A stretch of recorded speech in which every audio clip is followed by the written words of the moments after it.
So our Furla bag comes with dust bag. This is the bag, and it's in a really beautiful sort of cherry red shade, and it's got this lovely soft sheen to the leather. I don't know if that's coming up very well on the light. I love this, I think it's beautiful. So you've got your Furla tag on the front with Furla there, and then heat stamped onto the bottom of the leather. I don't know if you can see it, but it says Furla there.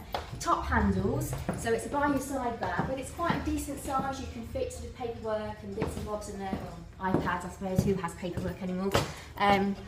Inside it's got sort of 2 to 3 pockets, which is unusual. So I'll show you, it's got one zipped pocket here with has the logo, the Furla logo on it, and this pocket goes right to the bottom of the bag, so it's quite deep.